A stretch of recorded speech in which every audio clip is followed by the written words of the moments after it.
Question for you. So, do you have a business that maybe is kind of new, or you're thinking about going into a new direction? If that is you, then hang around for a second.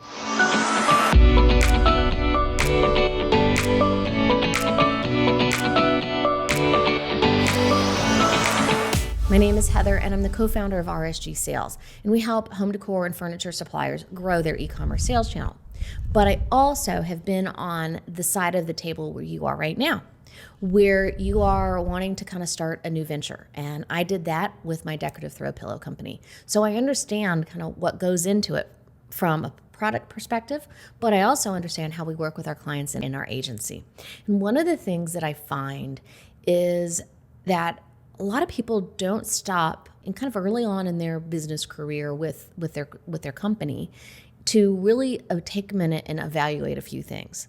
And it really, when you do that, it kind of helps you better understand what the future can hold for your business.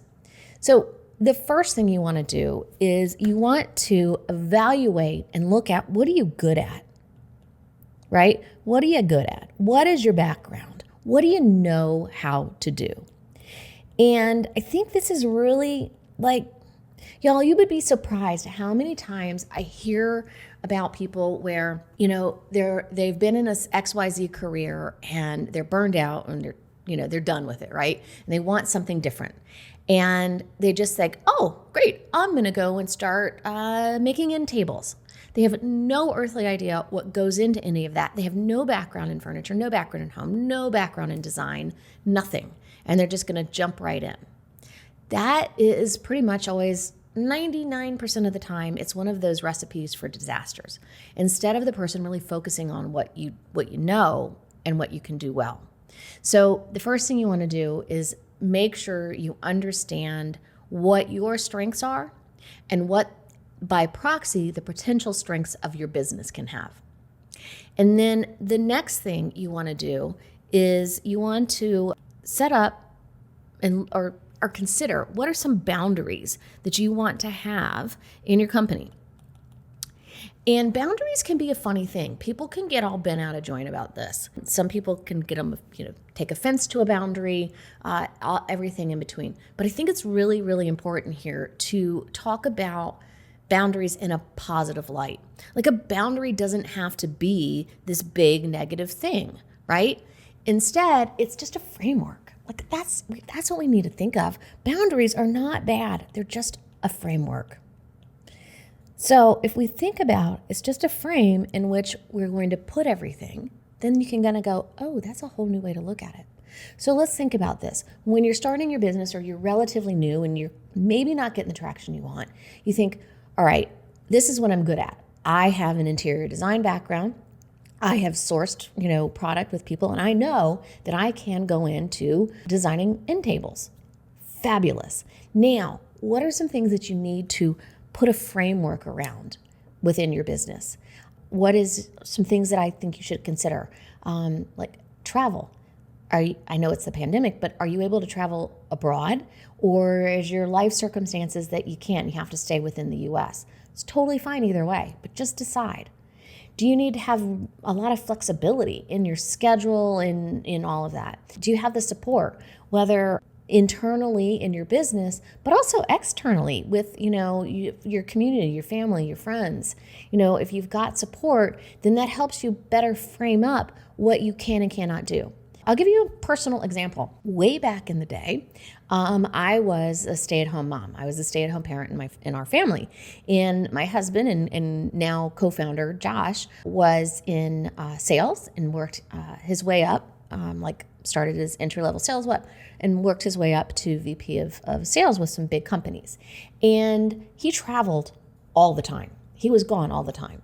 And as a result, by necessity, I was the parent who, not only the parent, but I was the person who ran our family and our house and all of that, and his responsibility was doing his job. And we always looked at it, it was like, it was his career, but really it was ours because we each had different roles in it.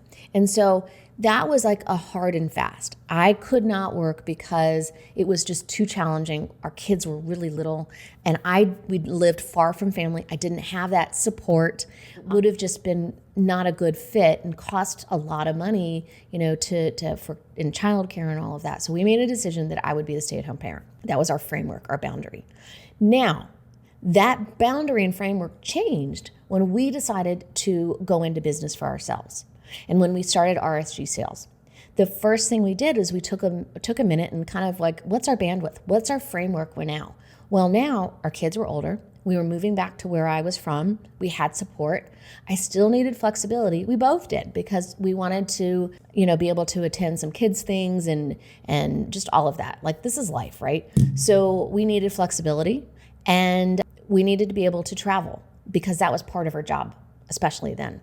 So I think it changed, through the years from when we first started everything till now. But some basic frameworks haven't changed. I still need to be flexible. I still need to be able to travel. I still need to have support, and it comes in many different ways. Now there's support at work with my team. I have support from things at the house, from home, from personal, all of that. All of those things are still super important. And we also focused on our what we're good at. When we evaluated starting our company of RSG Sales, we evaluated and said, what are we good at? Oh, well, hey, Josh has a background in sales and in furniture and national accounts, and all of my years of staying at home made it so I was really good at setting up systems and budgets and marketing and all of that. So when we took all of those together, we created RSG Sales and made a framework that worked for us.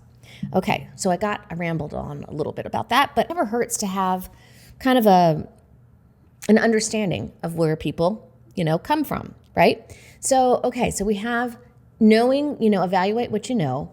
You've set your framework and your boundaries. The third thing you need to really pay attention to is funding. If you are going to go the way of a product-based business, that means you're going to have to 9 times out of 10 purchase inventory. How are you going to afford it?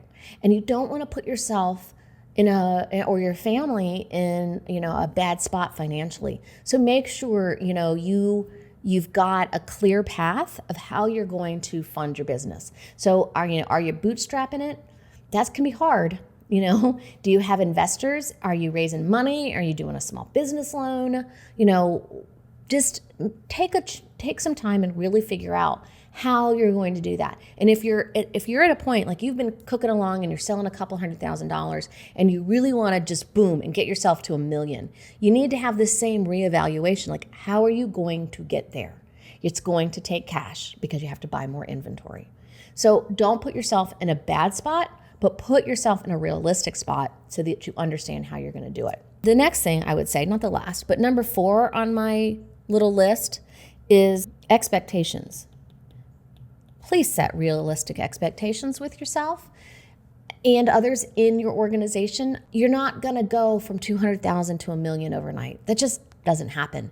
It takes time and hard work, and you need to build on each other. Things need to build on each other, right? So if you're selling online, you need to have clicks, conversions, raising in the algorithm, up on the search pages, rinse and repeat. And you need to do that over and over and over, not just for one account, but for multiple accounts. So set realistic expectations and a timetable.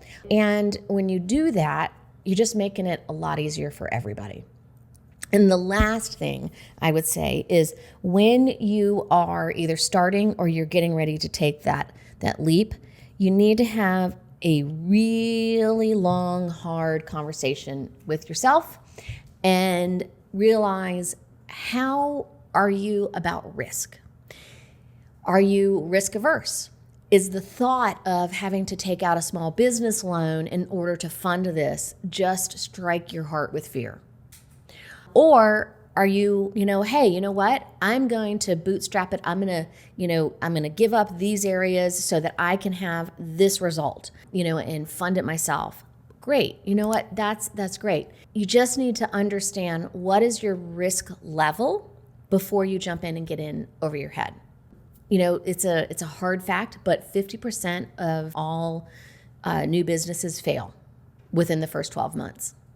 And a lot of it is because these people didn't take the time to go back and focus on something, do something that they're good at. They have no boundaries. They didn't think about how they're paying for it or what was going to go into the costs. And they set unrealistic expectations. And turns out they were risk averse. The flip side of this, y'all, is that you really can build amazing businesses. You just want to be thoughtful and deliberate and realistic with yourself. Because when you do that, you can actually build the company you want. And I have to say, I've been so fortunate because I've been able to do that a couple of times. And, today we have the ability to live where we wanted to live. We are able to have flexibility. We have built an amazing support system around us. And, we know how much risk we're willing to take. If you have questions about, reevaluating your business and deciding either A, you want to start one, or B, you want to really take it to the next tier, I would love to talk to you. Just click the link below and we can schedule a time to have a conversation. All right. Bye, guys. Hope this was helpful.